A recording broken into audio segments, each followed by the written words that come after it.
ఇక్కడ కుక్కట్పల్లిలా సేమ్ ఏం జరిగిందంటే ఇద్దరు స్నేహితులకు గలీజ్ అలవాట్లే ఉన్నాయి. ఏది గంజాయి తాగుడు, మందు తాగుడు ఇవి ఉన్నాయి. కానీ ఎవరి పని వాళ్ళు చేసుకుంటారు. ఇది చేసుకొని ఒకడు వరంగల్ పోరాడు, ఇంకోడు కర్నూలు పోరాడు. వీళ్ళిద్దరికీ హైదరాబాద్లో స్నేహం కుదిరింది. ఈ కర్నూలు పోరాడు ఈ వరంగల్ పోరానికి అడిగినప్పుడు అలా డబ్బులు ఇచ్చుకుంటూ పోయిండు. ఇవి కాస్త ఒక 8 లక్షలు అయినాయి. వీళ్ళిద్దరు కుక్కట్పల్లిలోనే ఉంటాడు. ఈ కర్నూలు పోరానికి పెళ్లి అయింది, వీనికి పెళ్లి కాలే వరంగల్లోనికి. 8 లక్షలు అయినాయి. ఇక ఓ రోజు ఈ కర్నూలు పోరగాడు ఏం చేసిండు, అరే నాకు డబ్బులు అవసరం ఉన్నాయి, కొంచెం అర్జెంటుగా డబ్బులు ఇరా అంటే ఈ వరంగల్ పోరాడు ఏం చేసిండు, రారా రూమ్కు రా మాట్లాడుకుందామంటే ఇద్దరు కలిసి రూమ్లో కూర్చున్నారు. ఇంతలో ఇద్దరి మధ్య ఇంకో మ్యూచువల్ ఫ్రెండ్ ఉంటాడు కదా, వాడు కూడా వచ్చి ముగ్గురు కలిసి కూర్చున్నారు. ఇక మందు ముందర పెట్టుకున్నారు, తాగుడు మొదలుపెట్టాడు. తాగుడు మొదలుపెట్టినాక 8 లక్షలకు వీడు వడ్డీ వేసిండు. 8 లక్షలకు వడ్డీ వేసి 11 లక్షలు చేసిండు. దీన్ని 11 లక్షలు చేసిండు. ఇక 11 లక్షలకు తేలినవరా నువ్వు, ఎప్పుడు ఇస్తావురా అన్నాడు. ఇక మనిషితో పెగ్గేసినే ఉండేవండి. ఈ రాసిన పేపర్ను ఈ వరంగల్ పోరాడు చింపేసిండట. 11 లక్షలు లేవు, 11 పైసలు లేవు, చెప్పు ఎవరికి చెప్పుకుంటా చెప్పుకోపో అన్నాడు.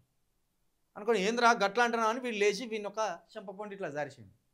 సరితే వీడు విని దాన్ని వీడు ఈ కర్నూలు పోరాని దానితో వీడు కింద పడంగానే కింద పడ్డోని మీద కాలు పెట్టి గొంతుక మీద ఇట్లా గొంతుక మీద నలుపుతాండి వాడు.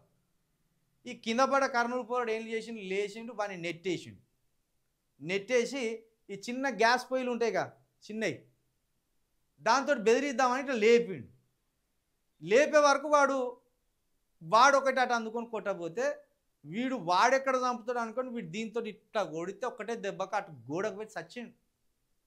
తీసుకొచ్చి వాడిని జైలు వేసిండు. వీనికి పెళ్ళైంది కర్నూలులోనికి 6 నెలల కూతురు. 6 నెలల కూతురు. చూడు ఎక్కడికి వచ్చిందో, జైల్లో రోజు ఏడిచేది పూర్వుడు. 6 నెలల కూతురు. వీడు ఒక్కడే కొడుకు. హైదరాబాద్కి వచ్చి ఒక ఇట్లా చిల్లర అలవాటు పడ్డాడు, సచ్చిండు. మళ్ళా ఈ కర్నూలు పోరాడే వీడు సంపాదన చంపినోడు కాదు పాపం, కోపంలో భయంలో కొడితే చచ్చిపోయింది. మళ్ళీ వీడే పోలీస్ స్టేషన్కి పోయి, సార్ నేను కోపంలో కొడితే నా స్నేహితుడు చచ్చిపోయిండు అని మళ్ళీ వానికి వాడే లొంగిపోయింది. ఇప్పుడు లైఫ్ పడది 14 ఏళ్ళు. ఇంత కొడితే వీనికి ఎంత, 24 ఏళ్ళు. 24 ఏళ్ళ యువకుడు 14 ఏళ్ళు. ఇక వీడెప్పుడు 40 సంవత్సరాలకు రిలీజ్ అవుతాడు. చూడు ఎంత ఆటలాడిస్తుందో డబ్బు.